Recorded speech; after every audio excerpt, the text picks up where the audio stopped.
मौनी बाबा भगवान की जय। शिवोहम शिवोहम शिवोहम शिवोहम सद्गुरुवे नमः। अचिंत व्याप्त रूपाय निर्गुणाय गुणात्मने समस्त जगदधार मूर्तये ब्राह्मणे नमः। इस संपूर्ण दृश्य एवं अदृश्य जगत तथा संपूर्ण ब्रह्मांड का एक ही मूल कारण है, जिसे ब्रह्म कहा जाता है। यह ब्रह्म निराकार है, निर्गुण है, गुणातीत है, सूक्ष्म अति सूक्ष्म है, जिससे यह अचिंत्य है। इसका चिंतन नहीं किया जा सकता। यह अव्यक्त है तथा संपूर्ण जगत इसी का व्यक्त रूप है। यह स्वयं ज्ञानमय है, ज्ञान का ही एकमात्र कारण है। ब्रह्मा विष्णु महेश इसी का सगुण रूप है, जिन्हें सगुण ब्रह्म कहा जाता है। ईश्वर भी इसी ब्रह्म का सगुण रूप है। यह त्रिगुणात्मक माया शक्ति इसी की शक्ति है, जो विभिन्न रूप धारण कर सृष्टि का रचना करती है। ब्रह्म इस माया शक्ति की आत्मा है, जिनके संयोग से ही यह सृष्टि रचना करता है।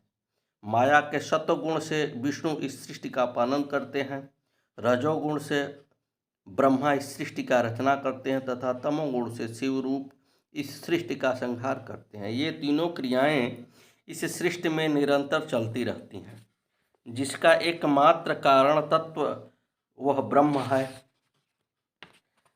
यही एकमावद्वितीयं, एक ही है और अद्वितीय है, इसका कोई है ही नहीं। अन्य सभी उसी के रूप मात्र हैं, उसी की विभिन्न अभिव्यक्तियां हैं। यही जगदाधार हैं। यह अपनी ज्ञान शक्ति से सभी को अलौकित करते हैं। भगवान शिव भी इसी का एक रूप है, जो इसकी समस्त शक्तियों से संपन्न है। इसलिए वह ब्रह्म ही एकमात्र गुरु हैं, जो ज्ञानदाता हैं। सभी देवगण भी उसी की वंदना करते हैं, इन्हीं को नमस्कार करते हैं। इस श्लोक में स्वयं भगवान शिव इसी ब्रह्म को नमस्कार करते हैं। ऋषुवाच सूत सूत महाप्राज्ञं निगमागम परागम गुरुस्वरूपमस्यामाकं ब्रूहि सर्वमलापहम्।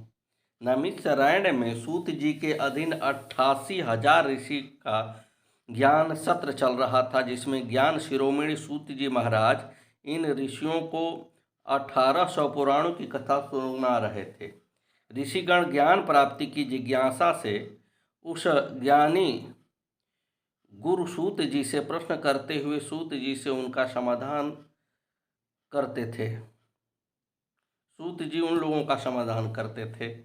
ऋषियों ने जिज्ञासा पूर्वक सूत जी से अत्यंत विनम्र भाव से प्रश्न किया कि आप महाज्ञानी हैं, समस्त वेद और वेदांगों के ज्ञाता हैं। आप जैसा ज्ञानी कोई नहीं है, जो हमारी जिज्ञासाओं को शांत करे तथा तत्व ज्ञान का उपदेश करे। वह ब्रह्म ही सब गुरुओं का गुरु है, जिसके ज्ञान से सब पापों का नाश हो जाता है। उस परम गुरु का स्वरूप कैसा है, इसे सुनाइए। जिस गुरु का चिंतन सभी देवगण, ऋषि, महर्षि तथा स्वयं शिव भी करते हैं, जिसे जानकर सभी अज्ञानी जन मुक्तावस्था का अनुभव करते हैं, उनके स्वरूप का वर्णन कृपा करके करें। यस्य श्रवण मांत्रेण देहि दुखात् विमुच्यते, येन मार्गेण मुनयः सर्वज्ञत्व प्रपेदीरे, यत् प्राप्तस्न पुनर्यान्ति नरं संसारबन्धनं, तथाविधं परं तत्त्वं व्यक्तव्यमधुना त्वया।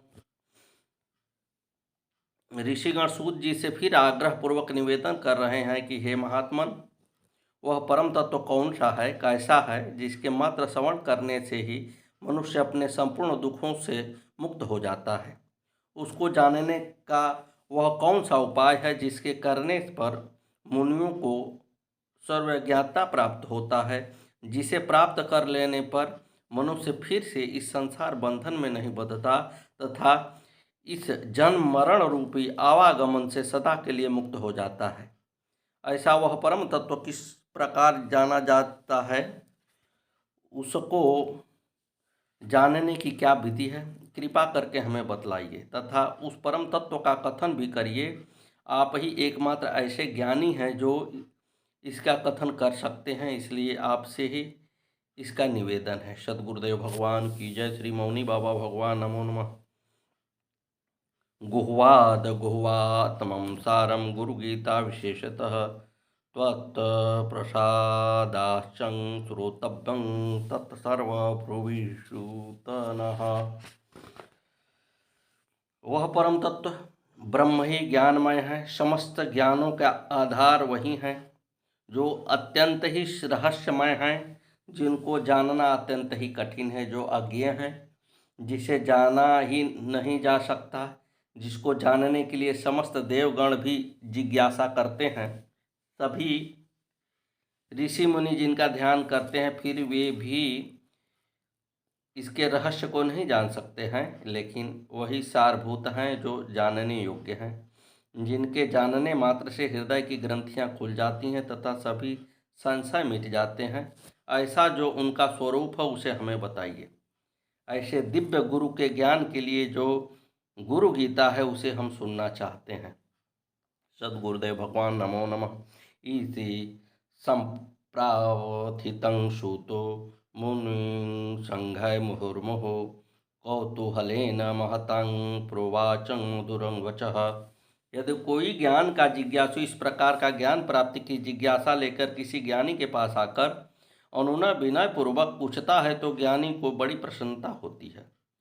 वह बिना किसी प्रकार के भेद के वह अपना संपूर्ण ज्ञान प्रकट करने में बड़ी प्रसन्नता अनुभव करता है। गुरु के पास ज्ञान है, वह उसे किसी योग्य पात्र को ही देना चाहता है जिसे वह ग्रहण कर सके, अन्यथा वह मौन ही रहता है। ऋषियों की तीव्र जिज्ञासा को देखकर सूत जी बहुत प्रसन्न हुए तथा उनसे मधुर वचन बोले। सद्गुरुवे नमः। श्रुतोवाच शृणुध्वं मुनयं सर्वे श्रद्धां परयां मुदां वदामि भौरोगध्नि गीता मातृस्वरूपिणी।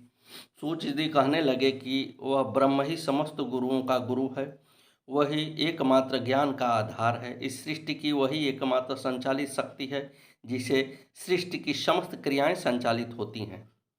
जिसके अज्ञान के कारण ही मनुष्य सभी प्रकार के रोग शोक से ग्रस्त रहता है। उसे जान लेने पर यह संसार रोग मुक्त होकर निर्वाण पद को प्राप्त होता है। वह ब्रह्म सभी प्राणियों पर उसी प्रकार ध्यान देता है जैसे कोई माता अपने पुत्र का ध्यान रखती है। वही विश्वपालक हैं। उनके स्वरूप व महिमा का वर्णन करने वाले गुरु गीता है, जिसका वर्णन मैं कर रहा हूँ, जिसे आप लोग श्रद्धा व ध्यान पूर्वक सुने। इस गुरु गीता का नित्य पाठ एवं श्रवण करने से उस परात्पर ब्रह्म की कृपा का प्रसाद अवश्य मिलता है। गुरु भक्ति ही संपूर्ण पापों का नाश कर उसे मोक्ष प्रदान करने वाली है। इसकी महिमा का मैं कथन कर रहा हूँ, जिसे प्रसन्नता पूर्वक सुने। सद्गुरुदेव भगवान की जय। पूरा कैलास शिखरे सिद्ध गंधर्व सेविते तत्र कल्पता पुष्पमधीरे अत्यंत सुंदर व्याघ्राजिने समासीनं शुकादिमुनिवन्दितं बोधयन्तं परं तत्त्वं मध्ये मुनिगणं क्वचित् प्रणम्रवदनां सत्त्वन्मस्कुर्यान्तमादरात् दृष्ट्वा विस्मयमापत्रं पार्वती परिपृच्छति।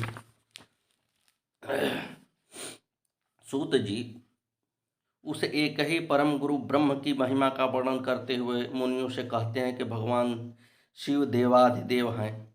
वे ही इस ब्रह्म तत्व को पूर्ण ज्ञाता हैं। पार्वती के पूछने पर वे इनकी महिमा का वर्णन करते हुए, जिसे गुरु गीता का नाम से कहा जाता है, अतः उन्हीं के शब्दों में मैं इसका कथन करता हूँ, जिसे श्रद्धापूर्वक सुनिए। यह गुरु गीता संसार के संपूर्ण भयों का निराकरण करने वाली तथा जीव को मुक्ति प्रदान करने वाली है, ऐसा इसका महात्मा है।